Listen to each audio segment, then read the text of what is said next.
ఆషాఢ మాసం సందర్భంగా మన కాసం ఫ్యాషన్స్ కిలో చీరలు కొనండి, అరకిలో చీరలు ఉచితంగా పొందండి. ఉల్లిపాయలు మల్లయ్య గారా, ఒక కిలో ఉల్లిపాయలు వేయండి. ఏంటే ఏడాక పెట్టుపట్లాడిపోతున్నావు? ఏదైనా పెళ్లి సంబంధం కుదిరిందా? లేదు బాబు, అయినా నేను చిన్న పిల్లని, అప్పుడే నాకు పెళ్ళేటి బాబు. చిన్న పిల్లవే. అబ్బా ఆపండి బాబు మీ సరసం. ముందు ఉల్లిపాయలు వేయండి, నేను వెళ్ళాలి. ఇదిగో గంపట్టు. చూవేదవా, ఉల్లిపాయలు గంపలు ఎక్కడ పోతారేట్రా? ఎక్కడ పోతారండి? కింద పోస్తే మంచివి పుచ్చివి చూసుకుంటా ఏరుకుంటది. ఇప్పుడు ఏరుకో, పొంగున ఏరుకో.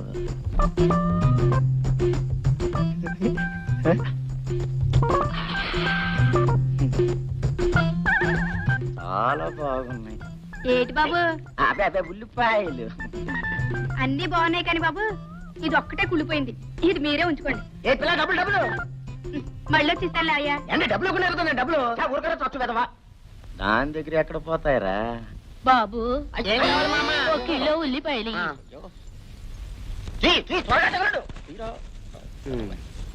కింద పోస్తే ఏరుకోండి. ముసలమ్మరా, కింద పోస్తే ఎలా ఏరుకుంటుందిరా? మీరే కానీ చెప్పారు కింద పోయి ఏరుకుంటారని. అయ్యో, నీకు తర్వాత చెబుతాను లేరా. ఏదో బుట్ట పట్టమ్మా. ఇదిగో బాబు. నువ్వు వెళుతండి. ఏటండి? అమ్మమ్మలకి ముసలమ్మలకి కాదురా కింద పోయడం. వెదవా పడుచు పిల్లలకి. ఎందుకండి? ఇందుకు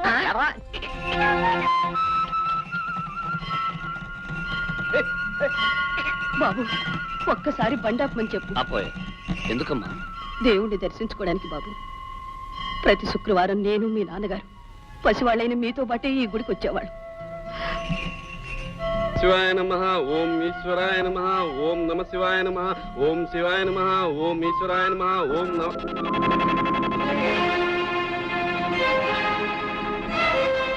నువ్వు పార్వతమ్మవి కదూ? ఇంకా గుర్తున్నానన్నమాట. అప్పుడే ఎలా మర్చిపోతానమ్మా? పూజారి, నువ్వు మర్చిపోలేనివి, నీకు జ్ఞాపకం ఉన్నవి ఇంకా చాలా ఉన్నాయి. ముత్తైదువులా ఉండవలసిన మా అమ్మ నుదుటి కుంకుమ ఎలా చెరిగిందో, చేతి గాజులు ఎలా విరిగాయో నీ గుర్తుండే ఉంటుంది. పూజారి, ఆ కుంకుమ చెరిగినట్లే కొందరి చరిత్రలు త్వరలోనే చెరిగిపోతాయి. ఆ గాజులు విరిగినట్లే కొందరి అంతస్తులు విరిగి కూలిపోతాయి. అమ్మా, హారతి తీసుకుని త్వరగా వచ్చేసేయండి.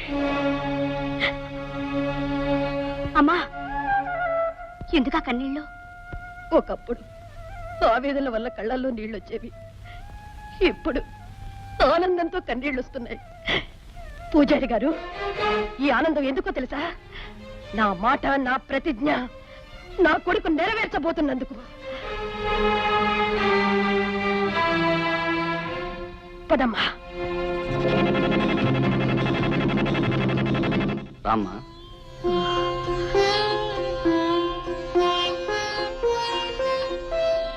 బాబు, మళ్ళీ ఇంట్లో అడుగు పెడతానని కల్లో కూడా అనుకోలేదురా.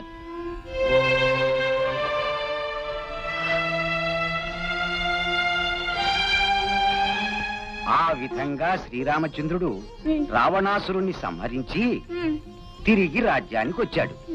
ప్రజల్ని హాయిగా పరిపాలించాడు. ఆయన రాజ్యం సుఖశాంతులతో ఉండేది గనకనే దాన్ని రామరాజ్యం అనేవారు. అయితే ఇప్పుడు మన రాజ్యం రామరాజ్యం కావాలంటే ఏం చేయాలన్నా? నీలాంటి ప్రతి బాలుడు ఒక రాముడు కావాలి నాన్న. అయితే నేను రాముణ్ణి అవుతాను. ఇది నాన్న ముద్ద. తినేశా. మరి ఇది అమ్మ ముద్ద. తిను బాబు. చాలండి. అమ్మా. బాబు, నా ప్రతిజ్ఞ నెరవేరుతున్నందుకు నాకెంతో ఆనందంగా ఉందిరా. విరిగి మాట్లాడకు. పెద్ద పులు లాంటి మనం ఒక ఆడదానికి భయపడి రక్షించమని దేవుని ప్రార్థించటం. పార్వతమ్మ ఊళ్ళోకి రావచ్చు, కానీ అది ఊళ్ళో ఉండాలిగా. దాని కొడుకు ప్రతిజ్ఞ చేయొచ్చు, కానీ వాడు బ్రతికి పట్టకట్టాలిగా. 25 ఏళ్ల నిండని ఒక కుర్రాడికి మొగ్గులేని ఆడదానికి భయపడి అర్చన చేసి వచ్చావంటే నీ చీటీ చించి నిన్ను నరకానికి పంపించాలి. కీర్తిశేషులు భూషయ్య గారి ధర్మపత్ని పార్వతమ్మ. ఏమిటిలా వచ్చావు? నాగరాజు, ఆ రోజు ఏ డబ్బు కోసం నా భర్తను చంపి నా జీవితాన్ని నాశనం చేశావో ఆ డబ్బు ఇదిగో. నీ బాకీ నేను తీర్చాను, కానీ చెరిగిపోయిన నా పసుపు కుంకుమని ఇప్పుడు నువ్వు నాకు తిరిగి ఇవ్వగలవా? నా భర్తను బ్రతికించగలవా? కేవలం డబ్బు కోసం ఎంతో మంది ప్రాణాలు తీసి ఎన్నో కుటుంబాన్ని ఉసిరిపెట్టిన పాపం నిన్ను ఊరికే పోనివ్వదు. నీ పాపాన్ని నేనే పండించి నా ప్రతిజ్ఞ నెరవేర్చుకుంటాను. పొయ్యి ఊదుకునే ఒక ఆడది ప్రతిజ్ఞ చేయటం, దానికి పులిలాంటి మనిషి తడిసి అమ్మో నన్ను చంపకు అని ప్రార్థిస్తాడనుకున్నావా? ఆ రోజు దగ్గర పడిందనే నిన్ను హెచ్చరించడానికి వచ్చాను నాగరాజు. నీ కొడుకు సాధించిన ఘనకార్యాలకి కారణం వాడి సామర్థ్యము కాదు, నా చేతకాంతనము కాదు. మనిషిని పొడిచే ముందు ఎద్దు కొమ్ముల కిందకు వంచుతుంది, అలాగనే అది ఓడిపోయినట్లు కాదు, ఎదుట మనిషిని పైకి లేపటానికి. ఎవరిని ఎవరు పైకి లేపుతారో, ఎవరిని ఎవరు కిందకు తొక్కుతారో త్వరలోనే తేలిపోతుంది. ఈ నాగరాజును పైకి లేపడానికి ఎవరికెన్ని గుండెలున్నాయి? నాకున్నాయిరా. నిన్ను పైకి లేపడానికి ఎన్నో గుండెలక్కర్లేదు. ప్రతీకారంతో ప్రజ్వరిల్లే నా ఒక్క గుండె చాలు. అమ్మా, ఈ నీచుడితో మాట్లాడినా ఒకటే, పశువుతో మాట్లాడినా ఒకటే. రామ్మా. అయ్యా, ఇదిలా జరుగుతుందని నాకు ముందే తెలుసండి. ఎందుకంటే రాత్రి నాకు పీడకలు వచ్చిందని తమకు మనమే చేశాగా. అయ్యగారు, దాని కొడుకు పరిస్థితిని చూస్తుంటే ఆనాడు మహారాజుల్ని ముక్కలు ముక్కలు చేసేసిన పరశురాముడు వాళ్ళ అమ్మగారు గుర్తుకొస్తున్నారండి. ఊరుకోండయ్యా, అసలు అయ్యగారు ఆవేశంలో ఉంటే అర్థం పర్థం లేకుండా మాట్లాడతారేమిటి? అలాగే ముందా కుటుంబాన్ని ఈ ఊరు నుంచి బయటికి పంపించే పథకం ఉందా లేదా అది ఆలోచించరే. ఉంది. ఏమిటది? వచ్చే శ్రావణ శుక్రవారం నాడు మన గ్రామ దేవత పోలేరమ్మ జాతర పెద్ద ఎత్తున జరగబోతుంది. ఆనాడు ఓం శివాయ నమః. అమ్మ హార తీసుకోండి, అయ్యా హార తీసుకోండి.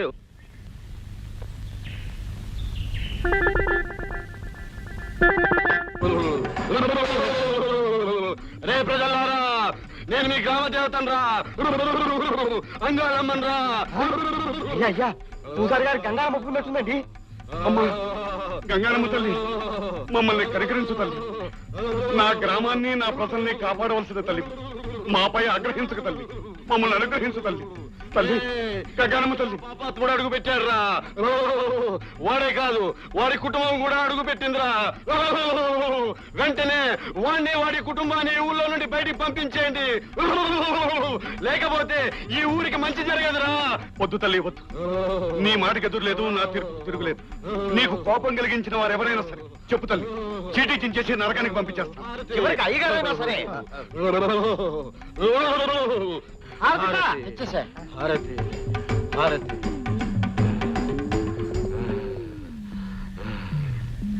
ప్రజలారా, మన ఊరి గంగానమ్మ తల్లి ఎంత సత్యమైన దేవతో మీ అందరికీ తెలుసు కదా. నా ఊపిరితిత్తులు చెడిపోయినా నేను బాధపడను, కానీ నా ప్రజలకు నష్టం వాటిల్లితే మాత్రం నేను భరించలేను.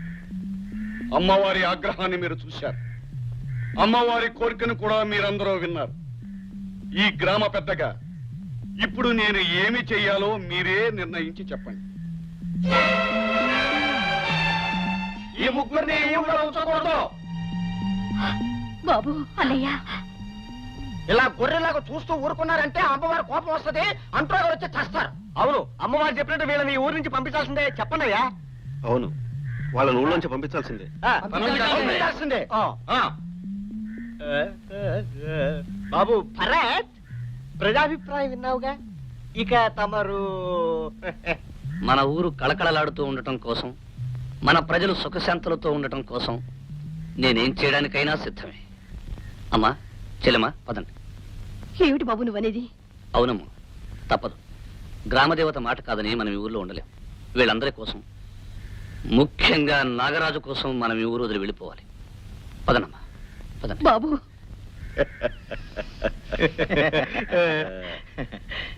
మహానుభావులు,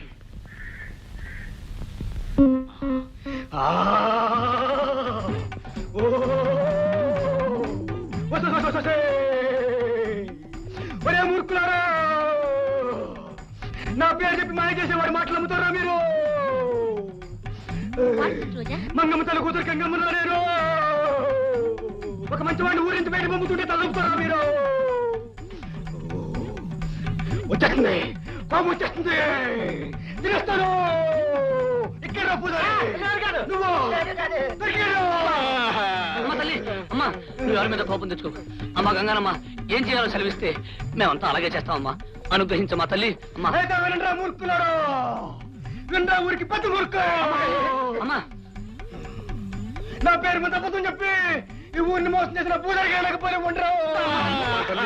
అంత శిక్ష వేయద్దమ్మా, నరబలదు. కావాలంటే కోళ్ళలో మేకల్లో గొర్రెల్లో ఇస్తాను. అవేమీ వద్దురా, కనీసం వర్కాలతో ఇవ్వండిరా. శాంతించమ్మా. అమ్మ తల్లి శాంతించమ్మా. ప్రజలారా, ఇంతకు ముందు అమ్మ పేరుతో పూజారి అబద్ధం చెప్పినా నేనందుకు ఒప్పుకున్నాను, వెళ్ళడానికి సిద్ధపడ్డాను. ఇప్పుడు నిజమైన అమ్మ మన గంగానమ్మ చెప్పిన మాటకి ఏం చేయాలో మీరే నిర్ణయించండి. బాబు గారు, ఇచ్చాడు మనాడు. బాబు గారు, ఇప్పుడు మీరే నన్ను రక్షించాలి. బాబు, కాలు చేయక బదులు ఏదైనా శాంతి జరిపిస్తే? అవును, జరిపించాలి, జరిపించాలి. అయ్యా, శాంతి జరిపిస్తామండి. అది నిజమే. ప్రజలారా, ఊరికి పెద్దయిన నాగరాజు మన గంగానమ్మకు శాంతి జరిపిస్తే పూజారి గారిని వదిలేయచ్చు. తప్పకుండా జరిపిస్తాను శాంతి. ఖర్చు ఎంత అవుతుంది? మహా అయితే కాలుకు 5,000, చీకి 5,000. ఏమిటి రూపాయలే? అంతేకాదు, ఊరందరికీ అన్నదానం, పేదవాళ్ళకి వస్త్రదానం జరిపితేనే మన గంగానమ్మ శాంతిస్తుంది. అందుకు ఒప్పుకుంటారా నాగరాజు గారు? ఒప్పుకోండి బాబు గారు, ఒప్పుకోండి, ఒప్పుకోండి బాబు. దానికేముంది? నేను ఖర్చు పెట్టేది పరాయి వాళ్ళకి కాదుగా, నా గ్రామవాసులైన నా ప్రజలకేగా. అలాగే అలాగే ఖర్చు పెడతాను. ప్రజలారా, నాగరాజు లాంటి గొప్ప మనిషి మన ఊర్లో ఉండడం నిజంగా మనందరి అదృష్టం. చూడు, నన్ను నా కుటుంబాన్ని ఈ ఊరి నుంచి తరమాలనుకున్నావు కదూ, అందుకు నీకు జరిమానా 10,000.